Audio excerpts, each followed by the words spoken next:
Yeah, that's why I'm able to make a statement like that. It's a lot harder to be like, oh, best Fox. Okay. Because, all right. Yeah, maybe I'll give it to you. Yeah. Maybe I'll give it to you, Toph. Right, and then Lucky, who is very, very strong Fox, Mango's training partner, who we haven't seen a whole lot of recently, because I believe he works a lot of the time in his conflicts with tournaments, but he's been practicing with Mango, and he definitely wants to do well at this tournament. Yeah, so now he's not out, right? He's in loser's bracket? He's in loser's bracket, and then with the tournament format in EVO, basically you go through to winners finals of the pool, then the winner moves on in winner's bracket to Wave 2. Then the loser has one more game to play. Right, in loser's finals. All right, so right now we've got Dylan from NorCal, SFAT's younger brother, playing Captain Falcon.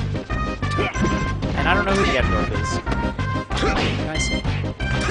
So Dylan, versus, okay. So about versus I guess again is Ray. Pikmin but deadly. That's actually amazing. Oh my God! I really hope he didn't. Trying to style. So he's looking clean with Falcon. So I can say that, so Scar and myself being both from NorCal, and Pikmin but Deadly also being a NorCal player. Until recently, I know he played a lot of Sheik, but I guess he's been trying to get better with Falcon. And so far from what I see, it looks like it's working out. It looks really solid. Yeah. Getting good follow-ups, all right? Yeah, he just needs to, end up hitting those knees off the ledge, and he'll be perfect. I was watching some of his earlier matches, and I think something for new players, like getting familiar with the ledge and comfortable with the ledge, is something that takes a long time. Because if you mess up, you just kind of fall off the stage and you just kind of die. Yeah, that's true. He's still working out the ledge mechanics. Once he gets that, I think he's going to be really good. That's good. I really like to see that from you, too. Yeah. Tell me, Pikmin but Deadly is from NorCal? Yeah. I feel like I've never met him. I also haven't been to a tournament in like 4 months, so. Right. Tell me, solid back air edge guarding from Ganon. Tell me about because my impression of edge guarding in this matchup is that these guys edge guard each other just like monsters. Like once you're off the stage, you're kind of dead. Yeah, and edge guarding's a really important part of the game in general. But yeah, in this matchup, it's really brutal because Falcon can just knee Ganon off a bunch, but Ganon has the recovery that he can come back from almost everything. So you kind of have to get that reverse knee. Right. So if you knee him with the right hitbox, it'll knock him off the stage the other way. He'll just die. Right, and then Ganon can just up air. See he's up airing a bunch? Like that move, actually it has a big hitbox in the front, but Ganon's big boots kind of even hit all the way behind him too, and it knocks you down and away. Right. So that'll knock you down and out. I see Ganon players use the reverse hitbox to get edge guards. Right here. Oh well, yeah, he edge grabbed it. And the other thing about the character of Ganon in general, you don't want to be above him. Right, because above Ganon, like if you're on the platforms, like Ganon's one fast, powerful move is his up air. It's fast and it covers huge range. It's really strong. Right, and so I feel like being above him is like the one place where it's kind of disadvantageous for you. Yeah, it's better to kind of play like a tight ground game, right? And I agree with that. You got to bait out that up air. Right. You can't just charge in. Right. But that's generally how, like, when you get really good with Ganon, you'll see what he's going to do is he's going to kind of throw out moves and kind of zone out. His jab is actually even really good to zone out. So you see him just gives like a Buddhist palm push. Yeah. And that's the jab that. But I think it's like the most powerful jab in the game. Yeah. Right. But he doesn't want to let Falcon get in on him. That's this Ganondorf's mission in life right now. I mean, Falcon definitely has like the speed advantage in this matchup. So it's kind of on the Falcon to approach, and it's kind of on the Ganon to zone. Ooh, Yoshi story. Brilliant counter pick. Yeah. Toph, you want to talk about why? I mean, yeah, like, so with Ganon's big hitboxes like that, with his up air and his forward air, I mean, they cover so much of the stage. It covers the whole stage. Yeah. How are you going to get away? So, Look at that right up air. Right there, so we saw Pikmin but Deadly try to jump over him, get out of the corner, and Ray just did an up air that caught his jump out, and then it led into an edge guard situation. And also, Ganon's moves hit so hard, but like it's hard to get those hits. Right. And then on Yoshi's story, the blast boxes, in other words, like where you die, if you get hit that far away from the center of the stage, they're really tight. So the stage you can get hit and you just kind of die off the side. Where on other stages, you'll have a chance to survive. Right. Survive. Oh, Pikmin but Deadly taking 37%. And Ray taking 37%. This Ganon is making a solid. Wait, who's Pikmin? Ray is Pikmin but Deadly is Dylan. Oh, my bad. Well, that probably explains why I was being like... Right. Yeah, you do. No, Ray Sorry, is... Pikmin but Deadly is Captain Falcon. If what you were telling me, Scar, is correct, and Dylan is playing Captain Falcon... Dylan's definitely playing Captain Falcon. Then Pikmin but Deadly is Captain Falcon. I didn't know that Dylan was Pikmin is Deadly. Pikmin but Deadly. Yeah. There's too many syllables, Toph. It is. It really is. The first thing I'm going to tell that kid when I say hi to him is change your name, dude. It's too much. We could just give him an official nickname, like Pikmin or something. I don't know. Pikmin. We'll figure this one out later. Okay. PVD. PBD. Like almost PBR. Almost PB and J. Oh no. For better or for worse. For better or for worse. Oh, nice reverse nair. Woo! It's an edge guard situation. Look at that up air. Look at the power of the back air and the up air. Oh, okay. Dylan gets back. Yeah, makes it back to the ledge. PBD gets back. Nice nairs.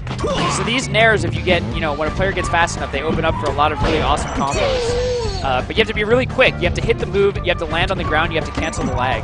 And then you have to be able to run like right after it. Right. Yeah, you know, it's interesting. A lot of when a lot of newer players in this game, they talk about the, you know, this because a lot of the tech skill you need to pick up to be adept in this game. People don't focus on like getting those quick dashes out of aerials and things like that as much as they should. I feel like that's more of a. It's so important because that's what leads to the really is. fluidity and the beauty of like the top players. Yeah. Like when you're just doing moves and they seamlessly blend Oh, into what you do great next. up tilt. What an up tilt! Let's see if he can. Oh! Great pickup. Ganondorf! Oh, Randall And the trying cloud to get almost involved. comes out. But it didn't happen. Didn't happen. Just Randall missed just smiling, trolling everybody. it. Oh, and if it hasn't been mentioned yet, by the way, so the cloud comes out at fixed intervals with the timer.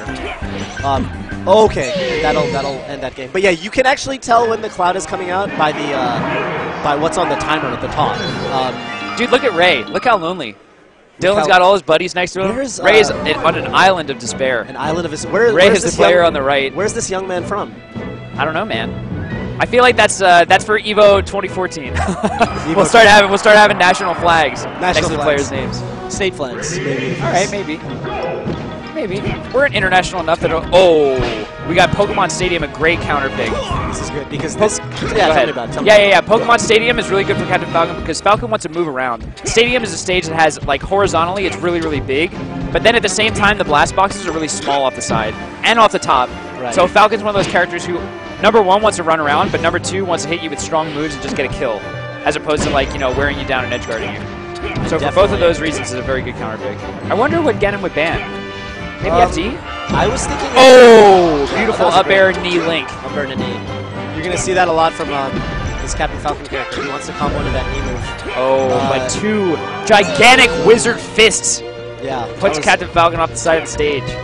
You'll see. I mean, you'll see. You know, when you watch Melee, it's interesting because unlike every other fighting game, right? You kill in Melee by setting people, but with knockback, not with damage, but with knockback. And damage is a tool to send them further. Yeah. In other words, to give them more knockback. So there's a concept in this game of basically combo finishers that will give you the most bang for your buck. Yeah. So like Falcon's knee, right, or Ganon's forward air. Those don't do particularly that much more damage than their other moves, Right. but they send them so much further. Right. That you want to look for ways when you're comboing to end your combos with those moves. Yeah, and then there's also the stun factor, right? Different moves have different amounts of hit stun. Yeah. So you want to use the moves with the more hit stun to lead into like more beefy or, you know, moves with more startup. So like Captain Falcon's Nair, for example, has a ton of stun. So if you see Ganon get hit by a Nair, he's actually like he can't do anything but control his direction for a while. Whereas up air, relatively, you just break out of it really quickly, and you can jump away to safety. Right. So yeah. Captain Falcon has to balance all those things on Falcon, man, I have on so his much pink respect. shoulders. I have so much respect for Falcon players. I have this. Oh. Great knee, just sneaking in there between the Nair hits. Yeah, this is game 3. Oh my God, Dylan, pull it together. Yeah, he just needs to not get hit by these big moves that Ganon's throwing out. Yeah. So okay, what happened so far? Game 1, Dylan had like a ton of control, and then this game it feels like he's just getting edge guarded. It's so also, like right, and he's kind of leaping into Ganon's hitboxes. yeah, and playing a bit at the edge of the stage. So that's something that's probably playing against him. You know, Right. if you imagine that like you only play on one half of the stage and you'll like play at the ledge, it looks a lot more like Yoshi's story. Whereas if he were like actually staying in the middle of the stage, then he has the advantage of being able to be in the middle and not, you know, not take those big single hits and get off stage. That's a very good point. Yeah, and then he has the freedom to use his superior mobility.